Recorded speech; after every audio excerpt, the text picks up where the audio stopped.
karena dia jauh Pak, jauh 150 harus ada yang berbeda. Ya, jadi boleh jadi kita mengajak orang untuk ke Lutim.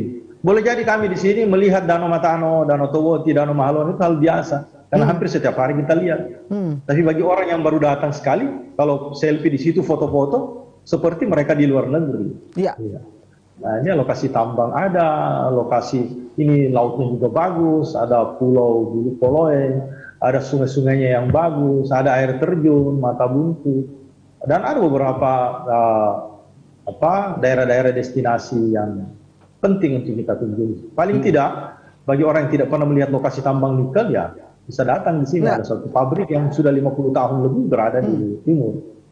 Ini mari, jadi ayo ini artinya mengajak orang ke Luwu Timur. Ada beberapa pertandingan-pertandingan yang takraw, voli pasir. Saya diberitahu, mari kita terima sebagai tuan rumah. Mari kita perlihatkan bahwa daerah ini di ujung Sulawesi Selatan ada daerah yang sekeping surga lah titik di Luwu Timur.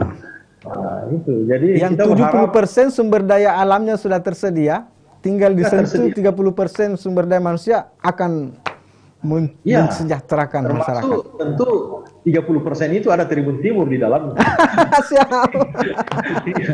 Senang sekali Pak Jos dengar itu Pak Bupati. Berdiri lompat-lompat dia. Pak Bupati mau ajak Tribun Timur. Saya dulu mendampingi almarhum ke Tribun Timur. Siap.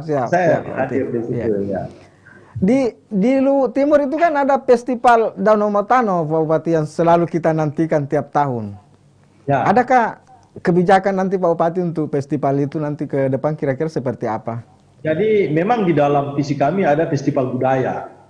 Di dalamnya ada festival Sungai Malili, ada festival Danau Matano. Saya karena ini masih pandemi, saya punya pemikiran ke depan di 23 Januari 2023. Hari itu bertepatan dengan tuan rumah Luwu Timur sebagai Hari Perjuangan Rakyat Luwu. Ini Hari Perjuangan Rakyat Luwu ini kan berganti-ganti di kami di 4 daerah otonomi ini berganti-ganti menjadi tuan rumah. Karena saya nanti di situ akan membuat kepanitiaannya di 2022.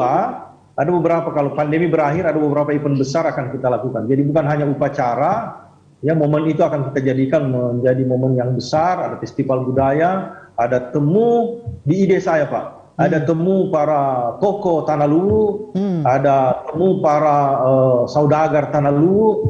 Mudah-mudahan ini bisa terlaksana dan saya berharap nanti di 2022 saya akan lakukan rapat pembentukan panitia. Jadi panitianya nanti hari ulang tahun Luwu Timur di 3 Mei dan setelah itu kita persiapkan nanti di 2023 sebagai tuan rumah Hari Perjuangan Rakyat Luwu. Yang selama ini kita lakukan adalah upacara. Setelah itu saya mau ada dampak dari acara itu. Nah, bukan hanya dampak budaya, dampak sosial, dan dampak ekonomi yang harus kita gagas di setiap event besar yang harus kita lakukan. Nah ini tentu saya berharap ke dunia usaha untuk kita bersama-sama, tidak harus pakai APBD, kita harus melibatkan orang-orang dunia usaha untuk secara bersama-sama yang berada di Luwu Timur ini karena kita menjadi tuan rumah. 23 Januari itu ya Pak Bupati. Hari Perlawanan Rakyat Luwu itu 23 Januari ya? Setiap 23 Januari itu Hari Perjuangan Rakyat Luwu dan Hari Jadi Luwu. Nah itu itu berganti-ganti kita menjadi tuan rumah. Nah kebetulan di 23 Januari itu Luwu Timur menjadi tuan rumah. Nah ini saya mau memiliki gagasan ide di situ untuk yang selama ini Festival Danau Matano dilakukan, kemudian Festival Sungai Malili. Nah kita mau gagas dalam bentuk festival budaya yang tentu jauh lebih besar dan lebih banyak lagi hal yang bisa kita tampilkan.